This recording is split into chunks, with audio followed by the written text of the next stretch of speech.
What is up, everybody? Today, I found out that I'm losing one of my lenders. This bank decided that they want nothing to do with me and my operation. They don't want to give us any more loans. And as a matter of fact, I just got the payoff less than an hour ago for the last loan that we have remaining with them. We once had over 7 figures of loans with them, and we're now down to literally nothing within about a week or so.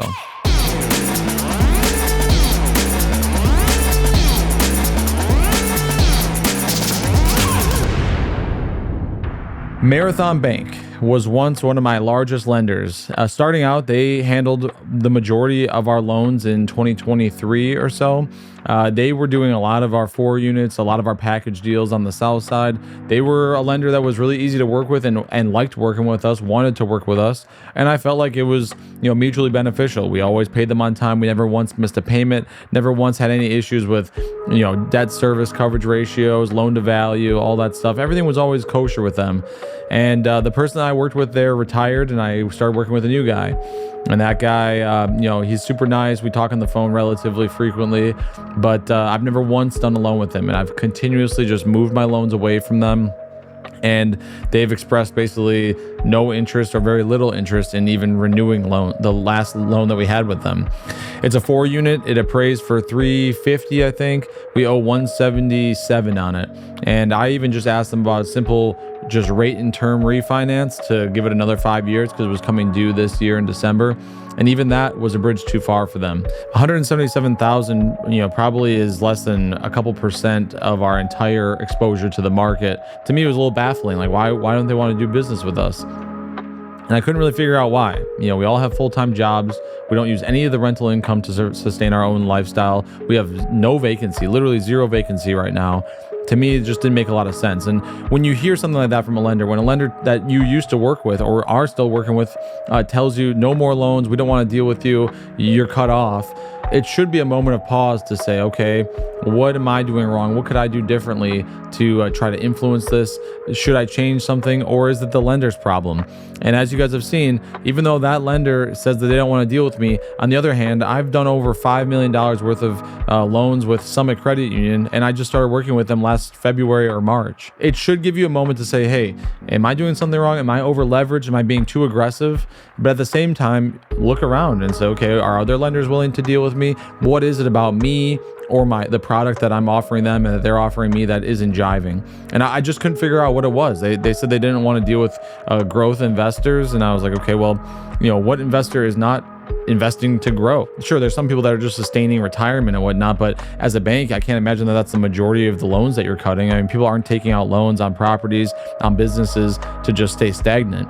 So it was really frustrating to me, especially because in the time that I started working with them, I was making maybe 70,000 a year as an FO flying first officer, flying private jets for rich people. And that was, 2021, 2022, 2023 timeframe. And I, slowly progressed from there to upgrade it to captain at that company, and then move on to, my airline now and everything. My personal income had grown. My debt had always stayed the same, maybe increased slightly, but, never to the extent that it was, a large percentage of my gross income or my net income, more importantly. So I was like, okay, there's that.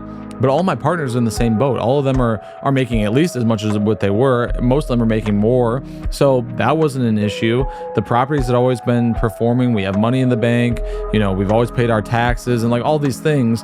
And the last conversation I had with them was basically, well, we're going to have to talk to our board members and see if we can do a refinance on this 4 unit. And I'm looking, at 180 some units in the next 60 days. And the 4 unit is like obviously a small percentage of that. So to me, it's kind of frustrating. I mean, you're talking about 2%-ish of the entire portfolio, and you're not even sure if you'll renew the loan. And so I said, screw it, I'm out of there. So I took that loan somewhere else, and it's about to close. We'll take a cash out payment from that, and we'll use that money to buy more properties, and we'll no longer have a loan with Marathon Bank. And this isn't to disparage anybody at Marathon, and I understand that, banks' priorities change over time, but as far as credit-worthy borrowers and people that I feel like will be worth lending to, we have the management figured out. We have good credit. We have jobs. I mean, there's not like really a major hole in our operation that I can see. And so it makes me think, okay, maybe I'm missing something. Maybe there's a piece of this puzzle that I'm just missing. And I don't know that there is. So All that to say, you can't just have one lender, right? If you are just using one lender and you're like, I'm a US bank guy, or I'm a USAA, or what, pick your bank, First something credit union, Stone Bank, blah, blah. I mean, there's a million different banks and credit unions. If you draw a line in the sand and say, I only work with one, then you are beholden to whatever that bank says, whether they want to deal with you, whether they don't want to deal with you, whether they like the properties you want to buy, whether they don't like the properties you want to buy. And you're going to be growing, you're basically going to be surviving based on what they decide they want to do. And it's not giving you control of your business. So I think it's important to have multiple banks, not only to get better interest rates. If I can tell bank A that bank B is willing to offer me 6% on the loan, then bank A, if they really want that loan, are going to have to meet me there, or they're just not going to get it, right?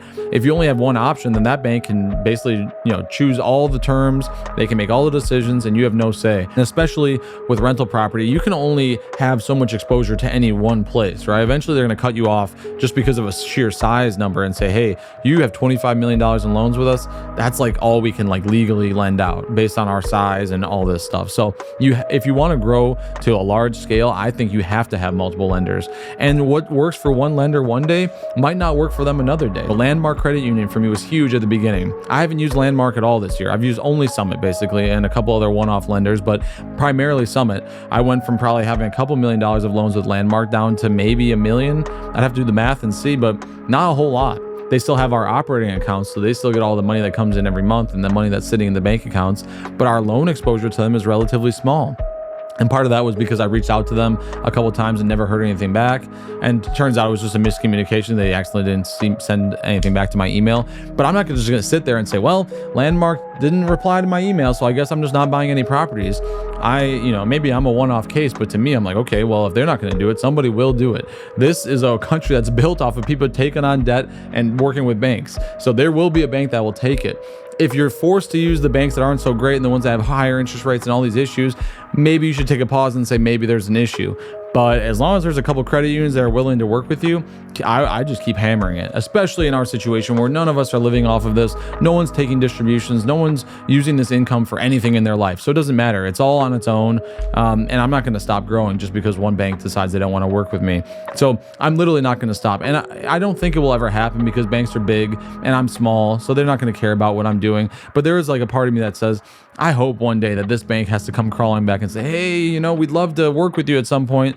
And I'm not going to do that for sure because, you didn't do anything to help me, you didn't even attempt to try to help me back when I was starting. And now that everything's established and everything's good, of course you want to lend to me now. Everybody would want to lend to me at that point. But loyalty to me is really important. Summit's been extremely loyal, extremely helpful. Landmark, honestly, has been very good to us.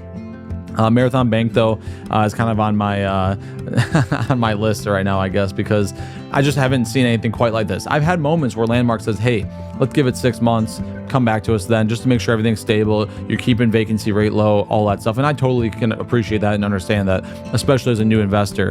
But at this stage of the game, when I can prove to you I have no vacancies, we're bringing in this much money a month, I have bank statements to show it, I have closing statements, we're selling this, we're buying that, we're doing all these things, and you're just like, no, we won't even refinance the loan that we've had with you for 5 years, that tells me everything I need to know. The only thing that's changing is the interest rate. The risk is going up maybe slightly, but I have appraisals that show the property's worth almost double what the loan balance is. So the risk for the bank is relatively low, extremely low if you ask me. It's disappointing for sure because Marathon was awesome to us, and for a while it was a great relationship, and now it's just dwindled into nothing. So, but that's what happens in life. Stuff changes. If you're gonna get stuck in the sand and say, you know what?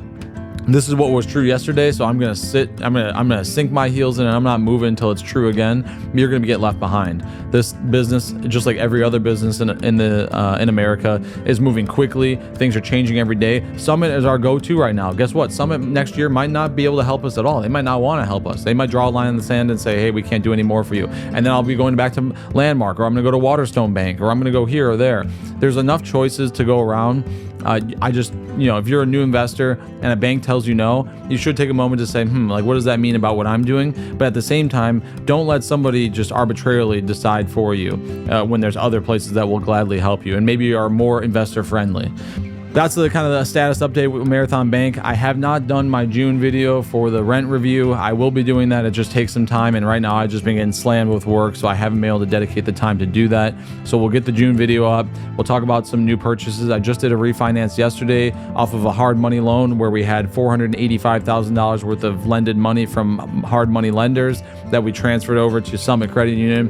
It appraised for 700 grand. We're in it for 485. That's not a bad day. So now I'm in that deal with very little money out of pocket, and I think it nets something like 13-14 grand a year. So I'll let it ride. So that's kind of the plan. That's kind of the game plan right now, is just keep on keeping on. We have 66 units under contract right now, so a lot of growth happening. We're sitting at 120 or so right now, so by the time all the dust settles, there'll be a lot to talk about. So I try to keep you guys updated along the way, but it has been challenging just with my work schedule because I do have a normal job. I'm not always sitting here in this office just waiting for deals to happen. So all the support, all the messages, people paying me to do consulting with them is crazy. I appreciate those people too. All the support from comments to views to even consulting calls means the world to me. So appreciate all of you. Hopefully this has been at least somewhat informative and something to think about as you move through your own investing journey. And I'll just keep you posted with what I'm doing. That's all I can do, is talk about what we're doing. I can't give you perfect advice. I don't know all the answers, but I can tell you what I'm doing, and maybe you can emulate that for yourself. So talk to you soon. See ya.